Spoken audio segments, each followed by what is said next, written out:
Hello and welcome to another episode of World Class Real Estate Podcast. My name is Mark Warren, joined today by Mr. Ian Macbeth. How are you, mate? I'm good. And congratulations. What happened? You won the award at Agents Giving, was it? Did I see? Yeah, Agents Giving, yeah. Best fundraiser campaign for 10 marathons in 10 weeks at the start of the year, which has put me under a lot of pressure this week, actually, because now I'm thinking about what I've got to do next year. Nice. But we should do a team event. Not that I'm at your level, but get a few people together to do some insane team stuff, and you can do like 90% of it, and me and a few other fat lads might be able to do 10%, something like that. Yeah, quite possibly a team game. Agents, just a load of agents doing something totally rogue and random is right up my street. Now, I've enjoyed the last week, actually, because I've been seeing a lot of our clips. Now that we've got ourselves all the video stuff, I've been seeing the Instagram clips for World Class Real Estate pop up. I've been seeing it on the Facebook page, TikTok, YouTube.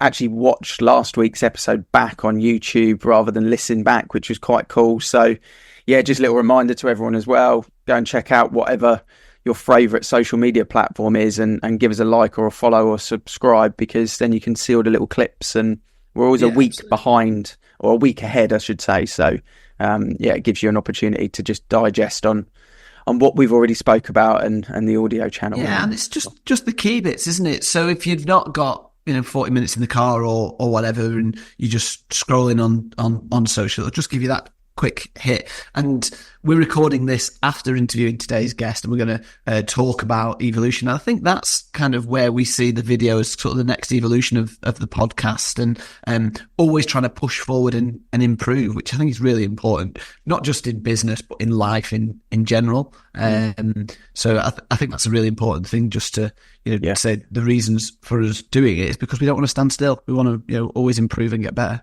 Yeah, we want to be a podcast that offers education, value and relevance to what's going on, and some of the stuff will be timeless, some of these lessons, and some of them will be super relevant to now. So it's definitely worth having it as a notification reminder every Wednesday, or like I say, whatever your favorite kind of video platform is as well. So how are you anyway? Thank you for plugging the award, but how are you? How's the agency world? Yeah, very good. Interesting. So we're first day of school holidays for most schools around here. Not all, bizarrely. Some have been in Monday and some are in today. I don't know why kids will go in Monday, Tuesday. But anyway, so it's the first day of school holidays yesterday, and I was thinking, is it going to be quite quiet, the phones? I don't know whether it's a bit of a psychological thing for agents at this time of year, but I think we probably are heading into a bit more of a seasonal, normal market, dare I use that term. So our focus as a business now is to make sure that we don't suffer because of that, basically. So we'll be hitting the phones hard, lots of prospecting, lots of activity to make sure our activity does, because of course this time period is so key, because if we take our foot off the gas now, it's going to have an impact in September, October. Yeah, absolutely. I think it's a good opportunity for people with everything that's gone on since the election. We've got rate changes that we spoke about previously as well, but that's really gaining some traction now, which is great. King's speech last week, back end of last week, you can Google that and get the digested blog version of it, or you can run that blog into chat and get the summary for your socials.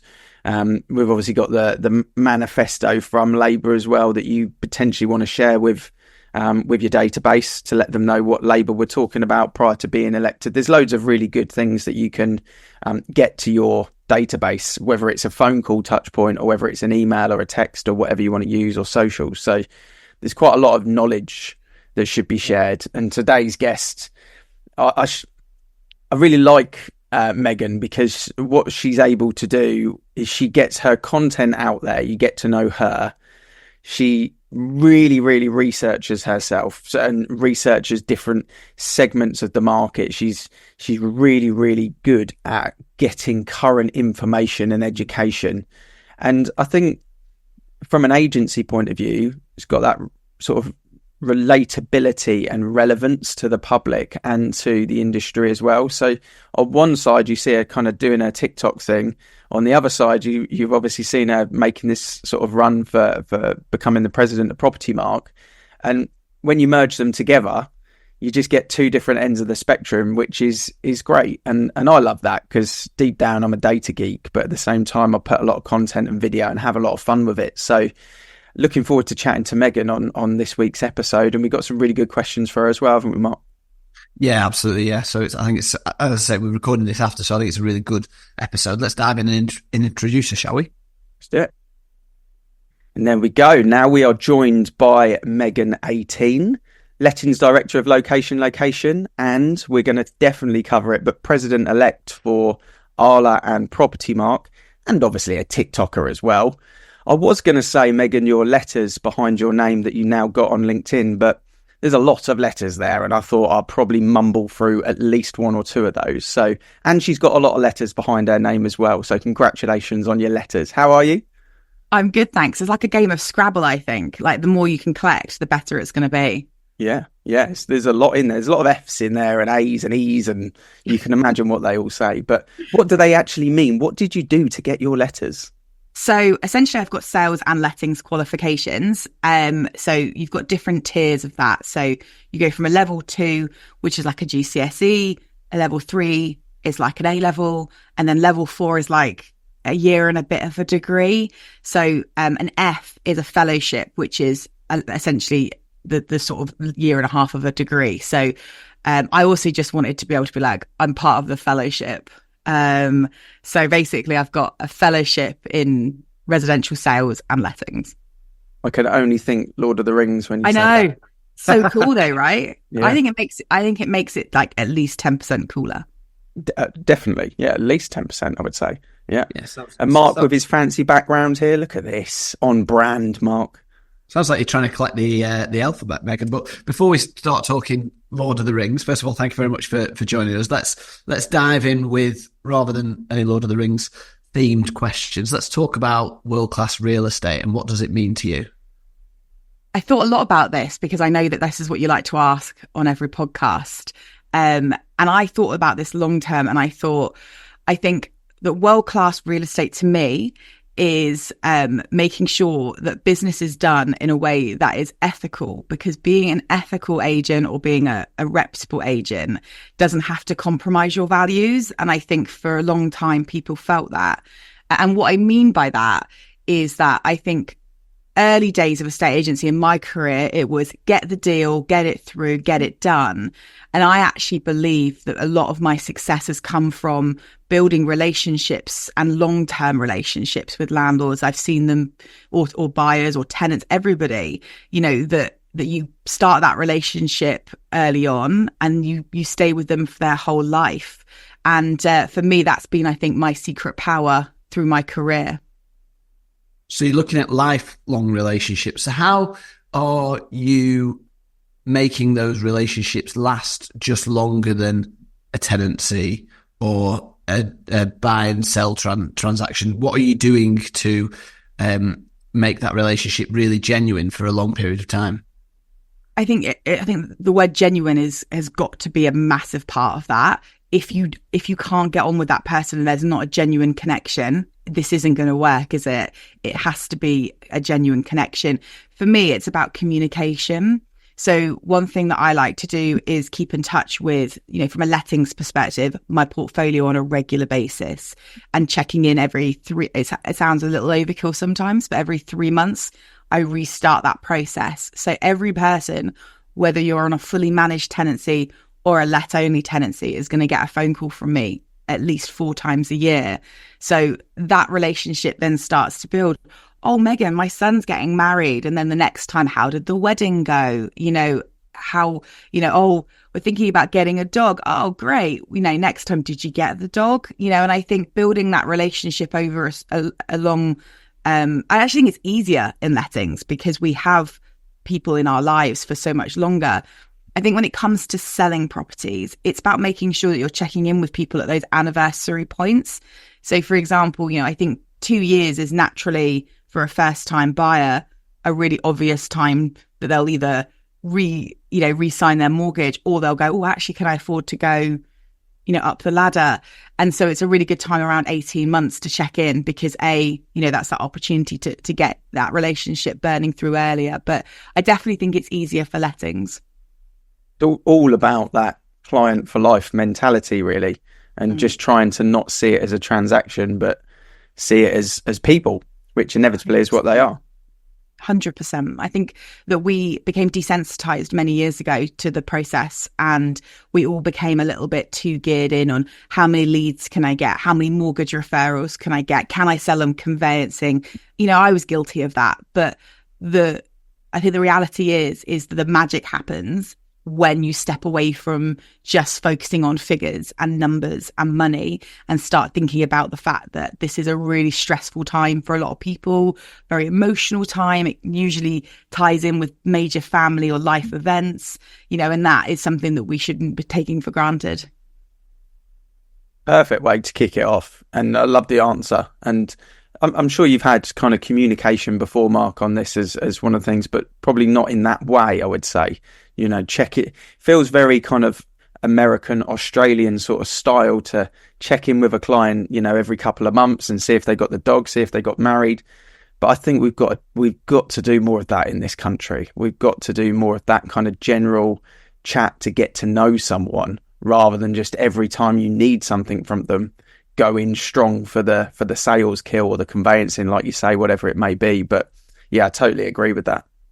It's also a really handy prospecting tool. Like if we do want to get down to that kind of granular level, if you make really comprehensive, fluffy notes on that person that you spoke to on the phone, and you call them again and you're like, hey, Ian, how did the marathon go?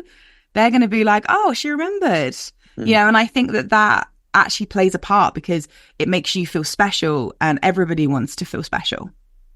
Yeah. And that's the genuine bit as well, isn't it? And it sounds quite simple, right? So you're moving away from numbers and KPIs and moving toward building genuine, long-lasting relationships.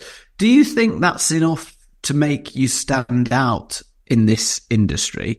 And if so, why do you think the bar is so low? I think the bar is so low because, frankly, we don't have any barrier to entry for this. In this country, we let's be honest, anyone can be an estate agent. And I don't mean that in a way of, I'm not even talking about qualifications point of view. We have no barrier in the sense of we don't even have a DBS check on us, which blows my mind that my son, his dad runs a rock climbing centre, and every member of staff has to be DBS checked in case a kid comes in. But yet we can stand in a child's bedroom for hours on end doing block viewings, and nobody's checked anything on us.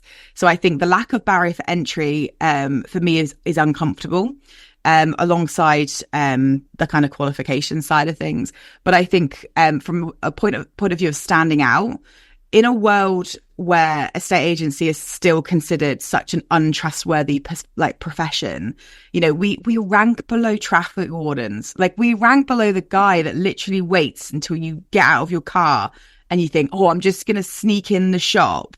And he's like, I'm going to get you. So we rank really lowly. We rank very low on that sort of barometer. And yet we continuously stick to that same pattern. Like, for me, when I became an estate agent, I had no idea that's what, the history of that had been. So I always did my career like this. I always was friendly to other agents that came in. Ian and we became friends when we were competitors, so I think for me, it's not about standing out. It's about, can I go to bed at the end of the day and feel comfortable that I've been myself and been true to myself? Yes. Does that win business? Absolutely. I love that. I think that's a fabulous way to frame it. Not worrying about anyone else, worrying about me, and does my business behaviour fit with my morals? And is that something that runs through the business at location? Yeah. I mean, that's really why I ended up there, because for years, I really admired what location did from afar. And I was like, I really wanted to bring that kind of thing to the businesses I worked in. And often I was shut down very quickly. Vicky actually became my mentor through Agents Together. And I rung her and I said, look, I've got some options for a new job. And she said, no, I think you should come do that for me. And I was like, oh, okay. Yes, let's do that. So it was really natural. We didn't even really know what I was going to do in the business when I came in. And we sort of worked it out over a period of time. But location is very special. We've got a very special culture. And what I mean by that is, yes, we do very well financially, we do very well professionally, but the ethical aspects of our team are so strong. But everyone believes it to their core, and those that don't, they don't last. So if you're not bought in on that culture, you will get eaten alive by that culture in a really lovely way. So yeah, and it's completely down to our core. This week we had somebody that wanted support with their dog that needed surgery, and it was like, right, what can we do to help the dog? So it's it's a constant different things that we're looking at. But yeah, absolutely, it totally runs through our culture.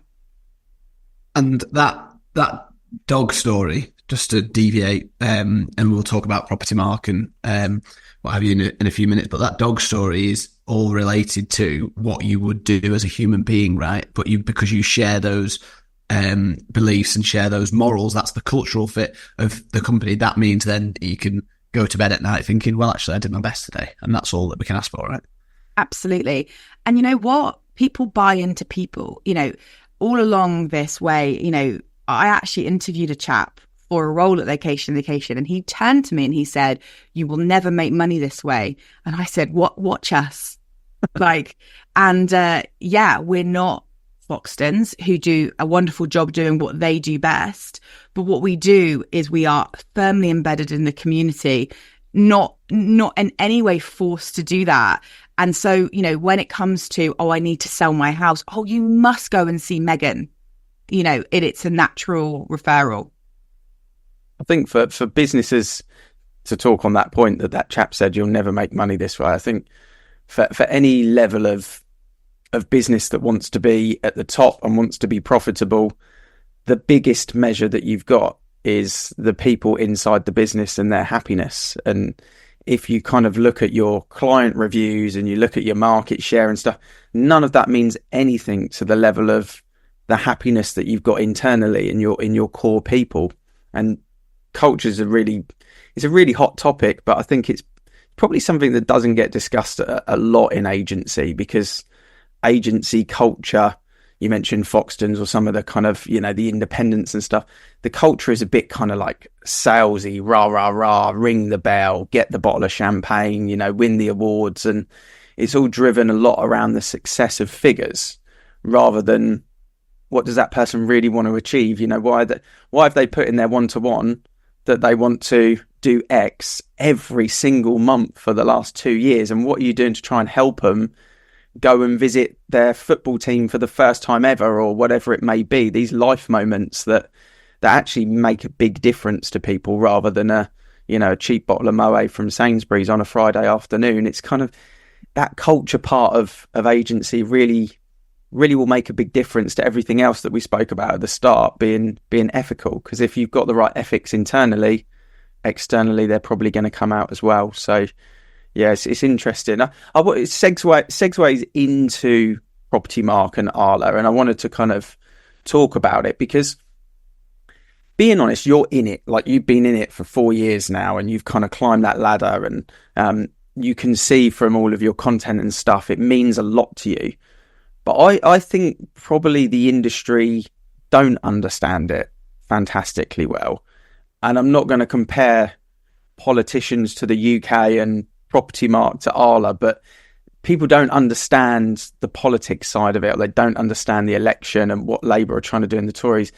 And in the same way, I feel sometimes estate agents, they're either really, really passionate about it because they're in it, or they don't really understand it. And it's not that they've got a drastic opinion on it, they just sort of don't understand it. So I just thought it'd be a good opportunity for you, being president-elect, to kind of just share with our audience, what does it actually do? How does it help? And what doesn't it do is probably also a good thing.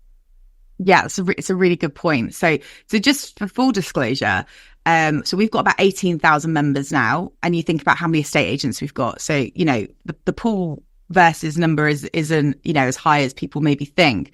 And actually, I went to Grantham to film with Chris Watkin, and I saw an estate agency with an ARLA sticker and all the stuff in the window. And I thought, do you know what? I'm going to go in and say hi. And I walked in and I was like, hi, I know this is really strange, but at the time I was vice president. So I was like, oh, I'm vice president at ARLA. It's so lovely to see you using the collateral. And they went, what? Yeah. And you know that moment when you think, why the hell did I walk in this office? What have I done? Why did I do this? I thought this was a great idea. And actually what came of it is that there's not often one or two people within a business that are super passionate about it. And they're the ones that, did everything to get it up straight. And then the rest, they're not then filtering that to the rest of the team. So I actually think that it's a really good point, and it's a piece. And I actually sent a video straight after to my marketing team. We're like, we've got work to do. So I think the thing is with ARLA, I always compare it back to lockdown. And I've used this analogy a couple of times, but in lockdown, everyone gave themselves really bad haircuts. And we all went back to, and I gave myself a really bad fringe trim, literally. And then a week later, they let estate agents back. And I was like, great, all this time I've waited and I've now got a wonky fringe. And the reality of how that happened is I went in, I watched a couple of videos. My sister's a hairdresser. I had a chat with her and I did it. And I rung her and I was like, and she was like, well, you didn't really take much off. Come on, do it properly. So I went back in mega cocky and was like, and I totally bodged it.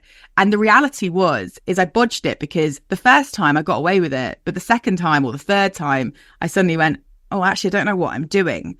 And the reality was I was able to fix it because I had somebody to support myself through it, i.e. my sister. And I kind of think that's a really good way of thinking about Propertymark. So those who, go through regulations of things in lettings, especially, I'm massively, massively, massively more pro my ARLA membership. And what that gives me is a really good grounding of the legislation that we're dealing with day to day, the laws, the complexities.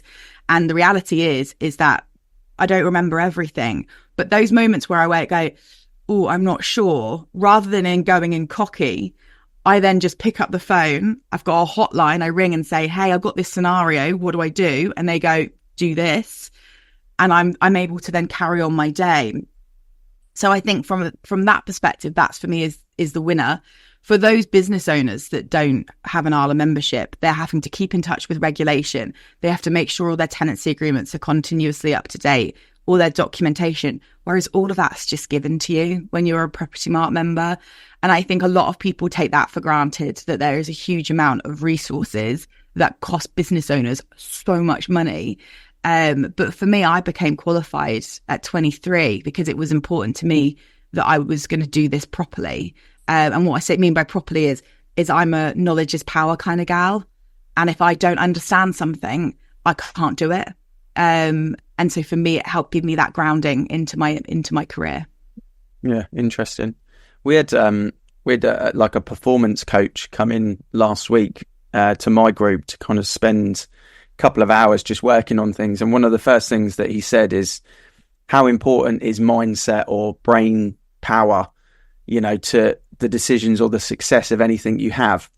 And he asked us to write it in a table, and everyone was like 80%, 85%, 99%, etc.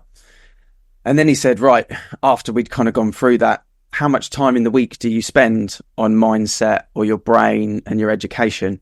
And everyone was like, oh, this is awkward, 1%, 2%, And I think the same applies for probably what you're talking about here is we know it's important, but agents often don't spend the time on that level of education that you've just spoke about there, I think.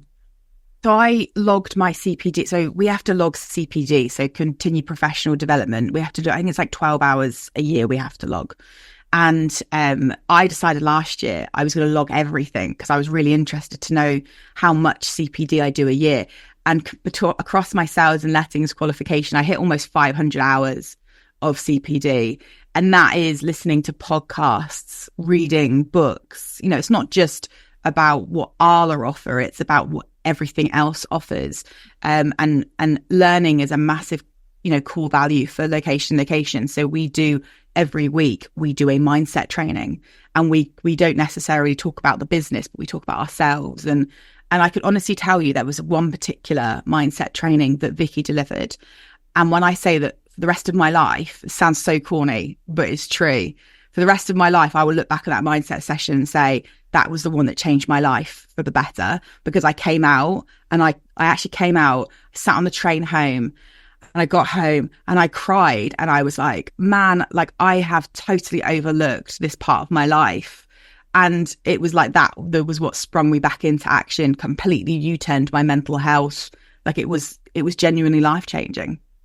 It's the long game, isn't it, Mark? I think we mentioned Watkins, but I saw a post from him this morning talking about the long game. And sometimes, and you mentioned transactional and, lifelong clients, but sometimes I do think we're quite short-sighted, right? Today, what am I going to do today? What am I doing in this ring round? What am I doing in this valuation? Rather than really thinking about that long game. And the education you speak about with Propertymark and the resources they've got there probably is some work to do with the marketing department, because I don't think people are aware of that, especially not the newer agents. I don't think that's part of a lot of people's inductions is, right, this is agency, this is what we do, this is our support mechanism, here's a phone number, if you've got any questions and no one's in the office, you can always call this.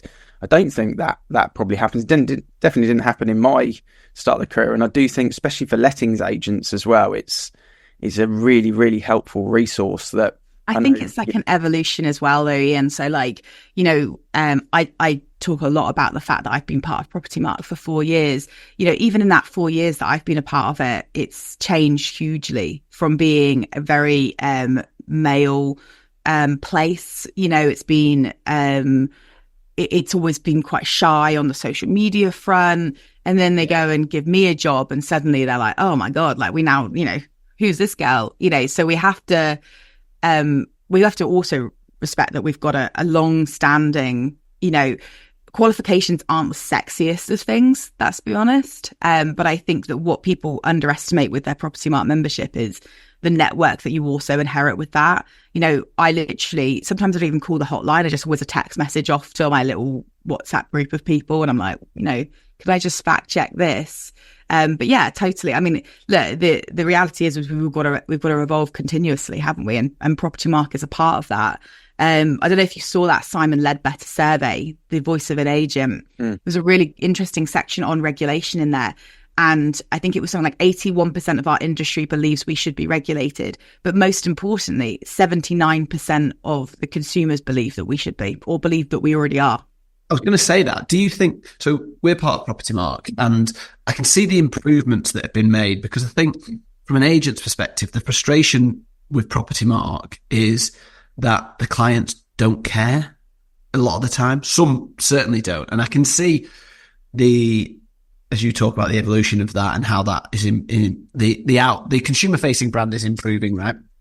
But do you think that the consumer doesn't care that much because, like your haircut analogy, they do it once every blue moon, and they don't know, as well as maybe assume that estate agents are regulated. They don't know the difference between someone who is qualified and someone who isn't.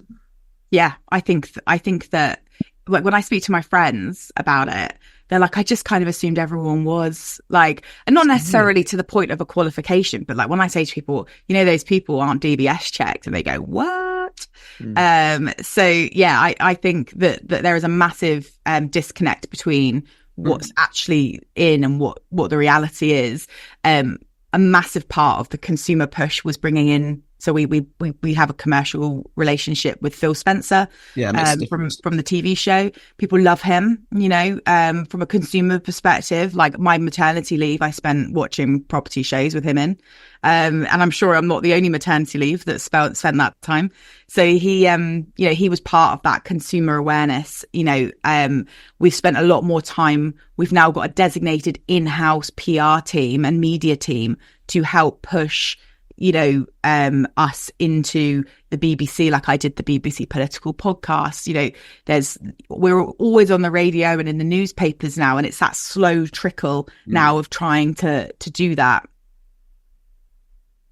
Yeah, I agree. And I think the leaflet, we take the leaflet out with Phil Spencer on the front, and instantly that is a recognisable face. And that is a move, to be fair, from what you talked about, Propertymark previously, when I was probably more involved, went to more of the meetings, to Propertymark today by the sounds of things. But what's the plan? Is it evolution on that to make sure that the consumers do go? I personally, I can't believe that we're not regulated. I think we absolutely should be. And like you say, consumers obviously think we already are or should be. But what do you think the future looks like for Propertymark, and what are your plans within that? So, I mean, I think the big one right now is that there's a lot of legislation changes happening. We work super close with government. So we even have an office like in Parliament so that we can be available for those kinds of things. So I think the Labour's plans with various different parts of the property world, I think, is probably going to keep us fairly busy in the policy team for a little while. So I think first and foremost, that's super important. I think for everybody, that's a priority. Moving forward, we'll always push for regulation because we wholeheartedly believe in it. Yes, of course, people say, oh, there's a commercial angle to it. What people forget is the Propertymark is a membership organisation and a qualification. There's two separate parts to that business. And regulation doesn't mean you have to be a member of Propertymark. It's just that they want people to be qualified. Yeah. So Labour had previously at their, I think it was last year at their party conference, they were very pro ROPA, so the regulation of property agents. So for me, that's something that will be really interesting to see. They haven't announced anything in the King's speech yet, but I'm optimistic that they're going to do that for us. But for me, it's about remembering that this isn't about being a member of an organisation. It's about a base level of competency. And that takes us right back to the point that you made initially about the bar being low. Do you think that regulation helps increase that bar and increase the quality of agents that we do? Is that why you strongly believe in it, or are there other reasons as well? There's two folds to this. One, I'm a massive geek, right? So like for me, if there's a qualification, like I keep asking them to make new ones because I'm like, I want to do another one. So there's like a personal satisfaction to this as well. And then secondly, for me, I have seen so many disastrous, I'm sure you guys have too, disastrous scenarios. And you're sat there and you're like, how did they let that happen? And I had one the other week that was so horrific in terms of like, they had nothing that I even sat there and said to myself, I don't actually know how to fix this. Like it took me some time to work out like how to unpick it. And I think that we have still got a huge chunk of rogue agents. Sadly, they're not the people that are appearing on your podcast, and they're probably not the people listening to your podcast. Yeah, they're probably the people that should be, but they're not. And so for me, if we can knock out those dodgies, that will mean that for us who are good agents, reputable agents, there's going to be a larger slice of the pie, and it's going to make it a more even playing field, I think. It's that 80-20 rule, isn't it? You can pretty much adopt it to anything. The stats that you showed about agents wanting regulation or the public thinking we have it, and then the rogue agents that we're talking about, it's that 20% that the bar needs to change. And unfortunately, it's a really difficult scenario for a state agency because you can just walk straight into it, like you said. But I think the public, I think the good agents, it's almost, say the good agents, the responsible, ethical agents, it's almost their responsibility to do a little bit more about marketing. I mean, when you said then about, having an office in Parliament so that the communication channel is open, to me, I just like a light bulb goes off in my head. I'm like, I have to do a video on that. Like, that's just something that the avocado public and following need to be aware of, because all you're trying to do is increase your stature and your trust and your authority with your audience. And these are things that we should probably talk about more rather than just your market share or your pie chart or whatever it may be. So it's great points. And I think it's something that hopefully people have listened to this and they kind of get a little bit more of an idea of what Propertymark actually brings to them. There's a conference coming up soon, isn't there? There's always a conference, Ian. That's the best part. So as part of your membership, you get to go to one free, so bar the really big London one, you get to go to one free a year on your membership. So we used to charge them out, like they were about like 150 quid for a ticket, whereas now you get one for free every year. So they host them regionally. So I think the next one's Bristol. And then, so like in 1 month, so like it's like Bristol, Manchester, York, we go everywhere. Propertymark on tour. It is. So that's basically in my presidential year. That will be basically, I'll be at every one of those. Meghan on tour as well. Meghan on tour. Absolutely. Is that a hashtag that will sit in TikTok? And how is TikTok going for you? I think that we could come up with a better hashtag, like something a bit cooler. So we could work on that. TikTok's fine. I took a little bit of time out of TikTok when I did my like whole campaign and election. So I sort of slowly started to trickle it back again. I think for me, my focus was being shifted in a slightly different angle at that point, and I couldn't, you can't juggle everything. So I took a little bit of a break, but it's always got a bit of my heart. It's a great platform, and I think more people should just jump on it and get on with it. But it's I love it, and I know that me and you, we both kind of adopted it at a similar time. I'm the same as you. I kind of go in for a month heavy, and then you go on holiday or something happens, and you sort of drop out of it. But I think that's okay. It's you can't be militant all the time. This show is now on TikTok, so if you're listening and you want to check it out, make sure in a week's time, when we schedule some of these clips, that obviously you're sharing them to your channel. I'll share them to mine. But absolutely. Yeah, there we go. Anything else that you wanted to cover that we haven't covered, Megan? Because I think there's been some really, really good talking points there, and I'm conscious that we're taking up over half an hour of your time. But anything else that you wanted to highlight? I think just coming back really quickly to all these changes that we've got coming through from our government, and people will have varying different feelings on them. I really urge everybody to take this moment to just send an email to their local MP about how they're feeling about this and what they feel the implications are. If anyone is struggling, Propertymark member or not, and they want some support in how to do that, if they just want some templates, do reach out.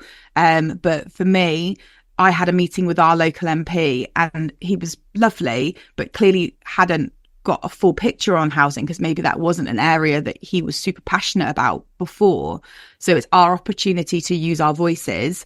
If you don't want to sit and let things happen and then moan about it, at least try and put some effort in. I'm more than happy if anyone has, wants any support on that, then do. As I said, it doesn't matter whether you're a member or not, but this is your chance to make sure that you are using your voice as an agent and as a consumer as well, because these changes will affect us. Yeah, brilliant point. Yeah, thank you very much. Mark, anything else from you? No, I was just going to say, I think that's a fabulous way to finish it there, because I think that's a really good message. The amount of people that will sit there and moan, and actually you've just really said how we have such a straightforward way to have an impact on that, because housing is high on the agenda. Obviously, you've got your finger on the pulse and much closer to that than probably most people listening, but we can have an impact on that. I think that's a really, really good message, as well as loads of key takeaways throughout the show today. So massive thank you for joining us, Megan. Really appreciate it. No, thanks for having me. A massive thank you once again to Megan 18 from Location and Propertymark for joining us today. A lady with quite a big social media following, and I think the biggest takeaway was about her character for me.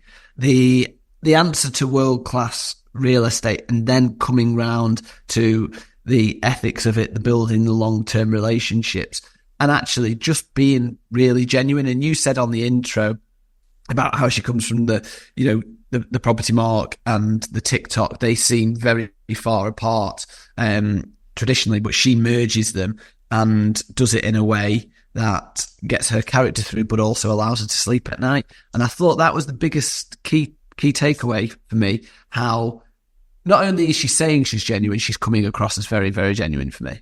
Yeah, and I think when you've done, Megan, for me, I don't know for everyone else, but Megan really erupted in the industry throughout lockdown. She was one of those personalities that really came out, and put themselves out there and really was proactive in lockdown rather than kind of utilised it as an opportunity to milk furlough. She really put herself out there. And I think over the last 4 years of the amount of content that she's put out there and places and conferences that she's gone to, you can't fake it for 4 years. So it's genuine, and she genuinely cares about the industry as well. But yeah, ethics, talking about ethics and culture. Culture's a big thing, actually. We had our shareholders meeting with Momentum, covering Avocado and the other brands last week. And it's a 2-hour meeting. We spoke about figures and a few other bits for about 45 minutes. And then the last point on the agenda was culture, to cover culture. And we spoke about culture for about an hour and 15 minutes. And sometimes it's easy when you're busy and when you're doing well to forget about these things. And that was the big sort of talking point on this particular episode that she was talking about with, Vicky, and location and culture, and the importance of really, really building a good foundational culture for your team, for your people in the industry. I think that will make such a massive difference to everything if business owners are listening and go, I'm going to really uplift the culture. I'm going to make this the place that people want to come and work. Yeah, and I love the comment that she said when she interviewed someone where they were like, you'll never make money like that. Like, that's like almost a bit like a red rag to a bull. And she said, I think her comment was, watch us. You're never going to be working with the person that says that. But if you get it ingrained deep within your business, it's the one thing that cannot be copied. You can copy someone's boards, you can copy someone's brand to a certain extent, you can try and steal some of the people, but what you can't copy is the culture if you get that running deep throughout the business. And I think that's hopefully something that agents are seeing and understanding more and more, because we talk about it more and more. When we interview various guests, it's sort of fairly high up on successful people's agenda, I would think, but it's so important. And you could see that it just oozes out of that business. It's, location is a fabulous business, but you can understand why when you speak to people from that business and they mention things that they would do as normal human beings in everyday life to allow them to go to sleep happy at night, that actually they're encouraged to do through the business. And some agents find that quite difficult to understand, I think, or certainly by the sounds of it. Yeah. And I think, your community around you, your environment is so important. Yeah, I was listening to a podcast the other day, and they basically said if you want to look after the fish, you have to look after the water.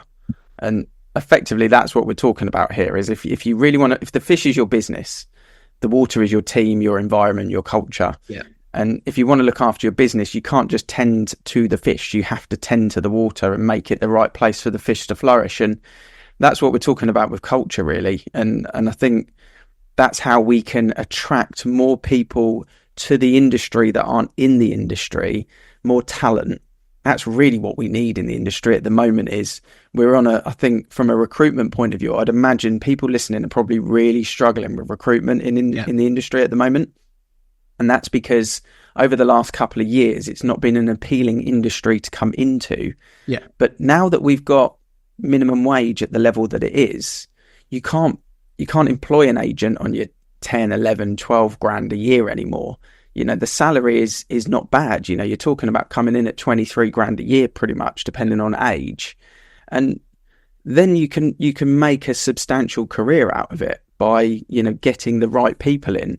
And I think that's what we really need to do is we've got to show as an industry that our culture's right, that we get our water right for the fish, etc.